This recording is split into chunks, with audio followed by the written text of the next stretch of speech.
제1계명에 있는 나 외에는 이라고 하는 말이 우리에게 특별히 가르치는 것은 무엇입니까? 이게 질문이고요. 답변이 이렇습니다.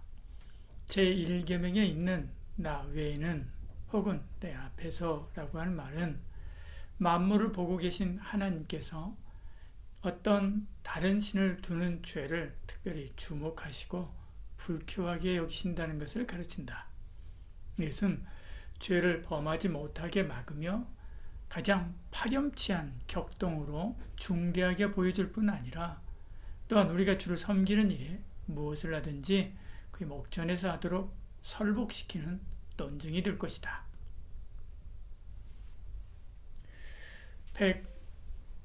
106문은 이제 1계명에 관한 말씀의 마지막 부분입니다. 답변 이렇게 시작합니다. 1계명에 있는 나 외에는 혹은 내 앞에서 라고 하는 말은 만물을 보고 계신 하나님께서 어떤 다른 신을 두는 죄를 특별히 주목하시고 불쾌하게 여기신다는 것을 가르친다라고 이야기하죠. 출애굽기 20장 3절에 너는 나 외에는 다른 신들을 내게 두지 말라 그렇게 말씀하죠. 나 외에는 이라고 하는 말을 직역하면 나의 얼굴 앞에서 라고 하는 말입니다. 하나님은 영이시기 때문에 얼굴이 없지요. 그러니까 이 말은 하나님의 존전, 하나님의 시야에 우리가 있다는 것을 비유적으로 표현한 것입니다. 하나님은 우리의 모든 생각과 말과 행동을 보십니다.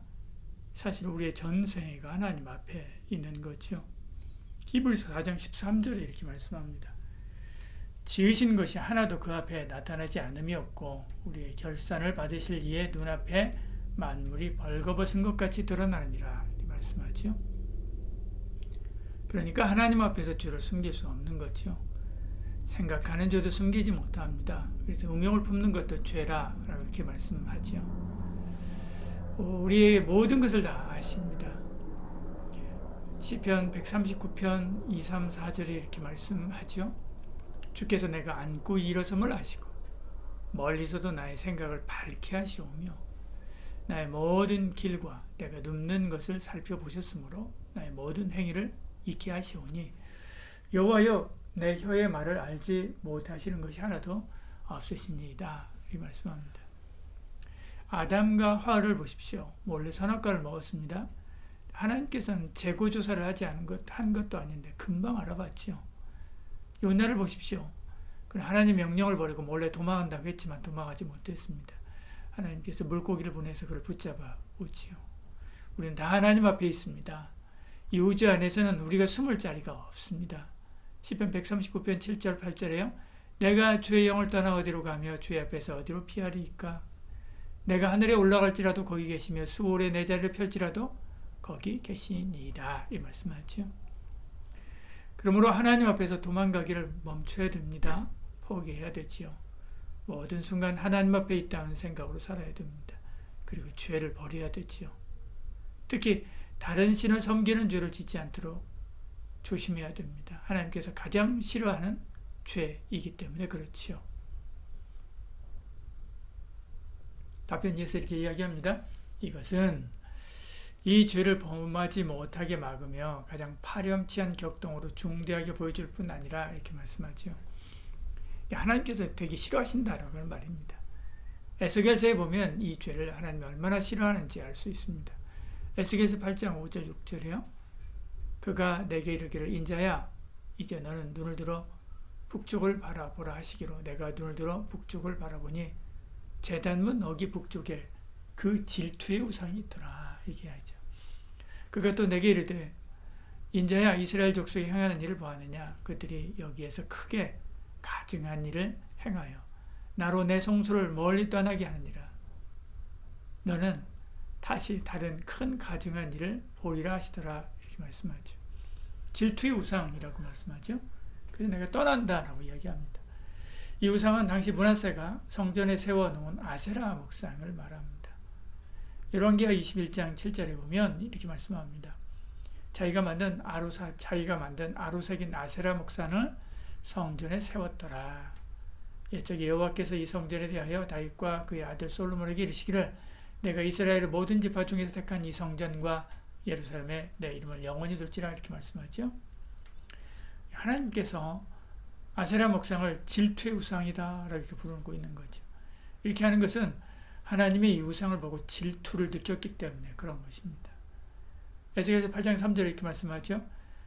그가 손 같은 것을 펴서 내 머리털 한 모순을 잡으며 주의 영이 날 들어 천지 사이로 올리시고 하나님의 환상 가운데 나를 이끌어 예루살렘으로 가서 안뜰로 들어가는 북향한 문에 이르시니 거기에는 질투의 우상, 그 질투를 일어나게 하는 우상의 자리가 있는 곳이다 이렇게 말씀하죠.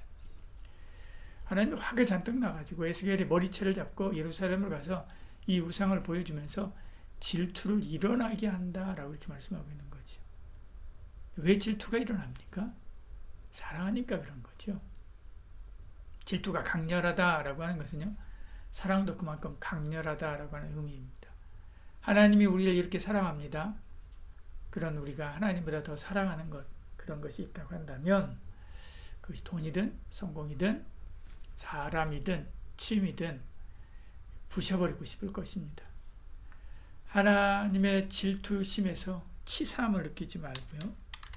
오히려 하나님의 사랑을 느껴야 됩니다. 그리고 버려야 되는 거죠.